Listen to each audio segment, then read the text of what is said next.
एक संगीत रागी हैं जो बैटिंग करते हैं खुल के राजनीतिक विश्लेषक के तौर पे, और वो जो है इसके पिटिशनर हैं। उनका सीधा भारतीय जनता पार्टी के साथ मधुर संबंध है। अगर जातीय गणना के पक्ष में भारतीय जनता पार्टी है तो भारतीय जनता पार्टी को कोर्ट में इंटरवेनर बनना चाहिए, तब हम मानते कि भारतीय जनता पार्टी जातीय गणना के पक्ष में खड़ी है। लोग भी तो कह रहे हैं कि जज जो हैं वो भी जनरल कास्ट से हैं, जो आपके पिटिशनर हैं वो सबके जनरल कास्ट के हैं, आपके एडीजी वो भी एडवोकेट साहब वो भी जनरल कास्ट के हैं, और सवर्ण समाज पूरे देश में जातीय जनगणना का खुले तौर पे विरोध कर रहा है। तो कैसे अति पिछड़ों के पक्ष में न्याय आएगा? भारतीय जनता पार्टी जिसकी केंद्र में सरकार है, कुछ दिन पहले उन्होंने बिहार में भारतीय जनता पार्टी के संगठन का सूची जारी किया।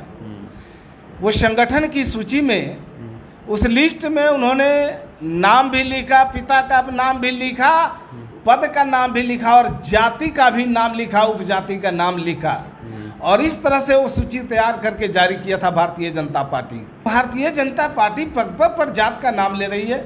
जात के नाम पर जो है हर जगह जो है मतलब उसका विधि व्यवस्था चल रहा है। हाई कोर्ट में कहा गया कि यह निजता का हनन है। वही जो है पूरे देश में लोग अपना जातीय सर्टिफिकेट बनाते हैं, तो क्या वो निजता का हनन नहीं है? यही तो रोना है इस बात का। कोई जातीय विभेद नहीं बढ़ेगा। समाज में जो लोग पिछड़े हुए हैं आर्थिक रूप से, सामाजिक रूप से, तो उन लोगों के विकास के लिए सरकार जो योजना बनाएगी, जब तक उनके पास सही आंकड़ा नहीं होगा, जब तक उनकी गिनती नहीं होगी, तब तक पता कैसे चलेगा कि किस समाज के लोग कितना किस मामले में पीछे हैं।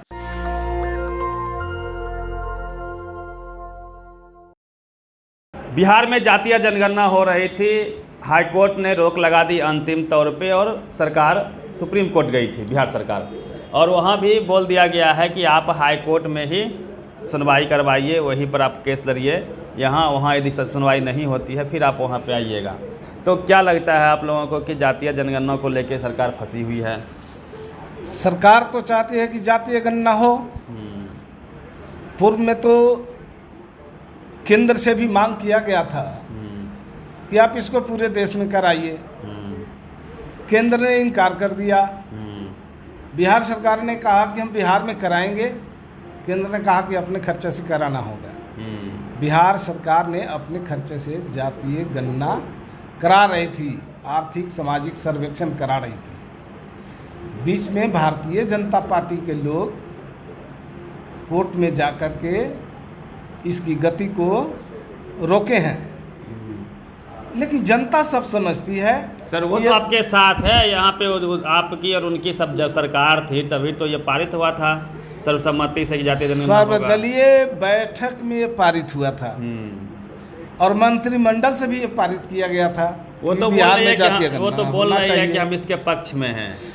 वो यही तो खेला है कि जहाँ जहाँ वो मुकदमा में गए हैं, जो लोग मुकदमा में हैं, जो मुकदमा करने वाले लोग हैं, सब भारतीय जनता पार्टी के साथ सीधा उनका संबंध है। एक संगीत रागी हैं जो बैटिंग करते हैं खुल के राजनीतिक विश्लेषक के तौर पे, और वो जो है इसके पिटिशनर हैं।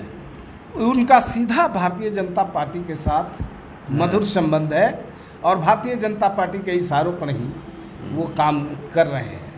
और भारतीय जनता पार्टी अगर वो कहने को तो कहती है कि हम जातीय गणना के पक्ष में हैं, और सरकार ने जो है न्यायालय में अपना पक्ष सही से नहीं रखा, तो मैं कहता हूं अगर जातीय गणना के पक्ष में भारतीय जनता पार्टी है तो भारतीय जनता पार्टी को कोर्ट में इंटरवेनर बनना चाहिए, तब हम मानते कि भारतीय जनता पार्टी जातीय गणना के पक्ष में खड़ी है।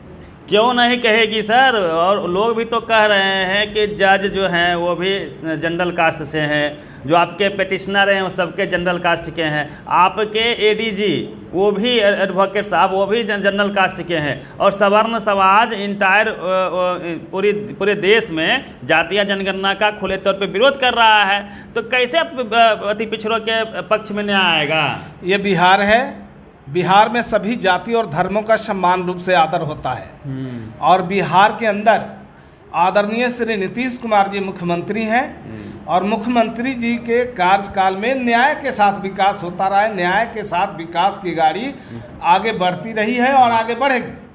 और पीके जातीय शाही गणना लगातार, सुनिए ना सर, पीके शाही लगातार आपका केस हार रहे हैं। नगर निकाय चुनाव में आरक्षण का केस हार गए, उसके बाद प्रमोशन में आरक्षण पे वो बैकफुट पे हैं, बीपीएससी में बैकफुट पे हैं, अब जाते जनगणना में बैकफुट, लगातार उनका रिकॉर्ड रहा है केस हारने का। देखिए, उनको जातीय गणना के सवाल पर कोर्ट में जो मामला है, हम लोगों ने तो कोर्ट में अर्जी दी थी कि जितना जल्दी हो हमें सुनवाई कीजिए और हमें जो है अपना पक्ष रखने का मौका दीजिए।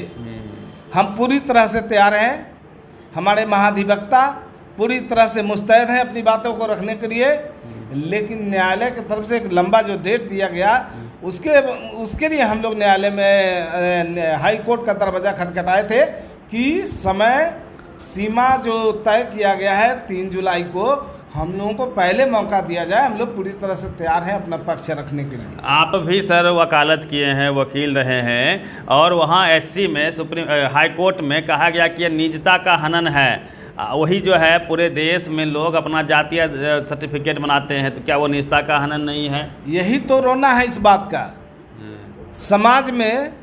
अब मैं भारतीय जनता पार्टी जिसकी केंद्र में सरकार है, कुछ दिन पहले उन्होंने बिहार में भारतीय जनता पार्टी के संगठन का सूची जारी किया।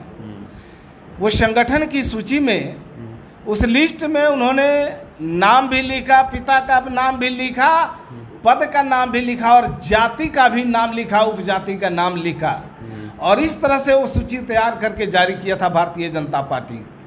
तो भारतीय जनता पार्टी पग पर जात का नाम ले रही है। जात के नाम पर जो है हर जगह जो है मतलब उसका विधि व्यवस्था चल रहा है, और जो जिस व्यवस्था के उपोषक हैं उस व्यवस्था में तो सीधा सारा सिस्टम जात पर आधारित है। ये भारतीय संविधान जब से लागू हुआ कि जिसके गले में हांडी लटकाया गया और जिसके कमर में झाड़ू बांधा गया, उसके गले में टाई लटकाया, ये भारत के संविधान की देन है। जिस कमर में जो है झाड़ू लटकाया जाता था, उस कमर में बेल्ट लटका के लोग चलते हैं, बेल्ट कस के चलते हैं, ये भारतीय संविधान और बाबा साहब अम्बेडकर का देन है। अगर भारतीय संविधान में आर्टिकल 30 नहीं होता तो बहुत सारे चीज़ जो पुरातन व्यवस्था में थी वो विलुप्त नहीं होती। भारतीय संविधान ने वो ताकत दिया कि जो पुरानी व्यवस्था थी, जो धर्म के आधार पर विभेद था, जो ऊंच नीच के आधार पर जो व्यवस्था थी। सर हाई कोर्ट ये कह रहा है कि जातीय जनगणना से सिर्फ पॉलिटिकल लाभ होगा, सामाजिक लाभ तो आप लोग बता नहीं पा रहे हैं क्या क्या होगा। सामाजिक लाभ, अब ये भारतीय जनता पार्टी से हम पूछना चाहते हैं कि आप केंद्रीय सचिवालय में जात देखकर सचिव बनाते हैं। विभिन्न सचिवालयों में आज तक जितने भी सचिव हैं उसमें मात्र ओबीसी के लेकर के और ओबीसी शेड्यूल कास्ट और शेड्यूल ट्राइब का मात्र 7% जो है सेक्रेटरी है। तो जिसकी संख्या इतनी भारी, सुनिए सर, कोर्ट में जज भी हमारे लोग नहीं हैं, न्यायपालिका में हमारे लोग नहीं हैं, आरक्षण नहीं है, ठीक है, वहाँ आरक्षण नहीं है, वो अलग मुद्दा है। लेकिन आज जो सामने सरकार की बात है, जो भारतीय जनता पार्टी से क्या फायदा गिनने से क्या फायदा होगा, मैं बताता हूं कि जहां से सारे सिस्टम तय किए जाते हैं, जो इम्प्लीमेंटेशन की तरफ हम जब बढ़ते हैं तो सरकार की योजनाओं को हम जब आगे बढ़ाने की बात करते हैं, सरकार की चलाने की बात होती है, सरकार में योजनाओं और विकास की बात होती है, तो सचिवालय की प्रमुख भूमिका होती है उसमें, जो कार्यपालिका है। और कार्यपालिका में जो सचिवालय हैं, केंद्रीय सचिवालय, उसमें मात्र 7% है, जिसमें OBC, backward, OBC, schedule caste और शेड्यूल ट्राइब के लोग। सुनिए सर, जो लोग इसके विरोध में उनका सुनिए ना, उनका मानना है कि इससे जातीय विभेद बढ़ेगा। कोई जातीय विभेद नहीं बढ़ेगा। समाज में जो लोग पिछड़े हुए हैं आर्थिक रूप से, सामाजिक रूप से, तो उन लोगों के विकास के लिए सरकार जो योजना बनाएगी, जब तक उनके पास सही आंकड़ा नहीं होगा, जब तक उनकी गिनती नहीं होगी, तब तक पता कैसे चलेगा कि किस समाज के लोग कितना किस मामले में पीछे हैं। तो जो इसका गणना होने के बाद वो सही स्थिति का आकलन हो जाता और सरकार को योजना बनाने के लिए सहूलियत मिल जाती और एक अच्छी योजना बनती और उसका लाभ जनता तक पहुंचती, उनका विकास होता। कई सारे टीवी अखबार चला रहे हैं कि इस पे 500 करोड़ का फिजूल खर्ची कर रहे हैं आप लोग। ये जो आरोप लगा रहे हैं कि सरकार जो है फिजूल खर्ची कर रही है और जिस देश का निवासी, ये भारत के आज़ाद हुए इतने लंबे अरसे हो गए और आज भी गांव में जो आर्थिक रूप से पीछे रह गए, सामाजिक रूप से पीछे रह गए,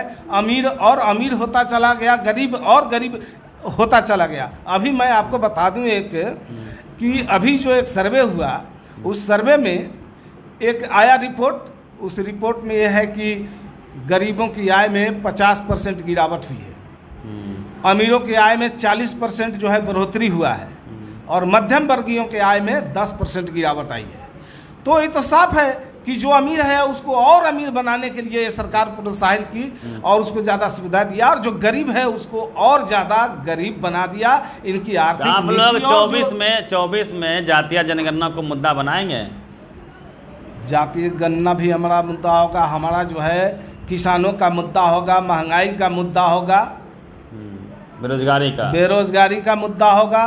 भारतीय जनता पार्टी सत्ता में आई तो कहा कि हम हर साल 2 करोड़ लोगों को रोजगार देंगे। 9 साल बीत गए, 9 साल में 18 करोड़ लोगों को रोजगार मिलना चाहिए था। तो कितना मिला भारत की जनता जानती है।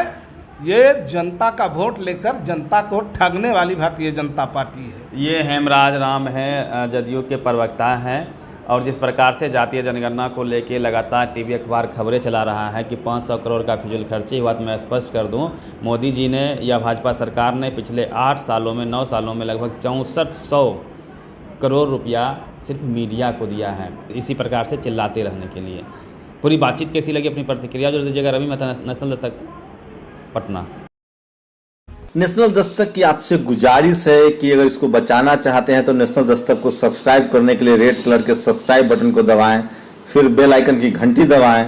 नेशनल दस्तक को बचाने के लिए बहुत जरूरी है कि हर खबर को शेयर करें, लाइक करें, कमेंट जरूर करें।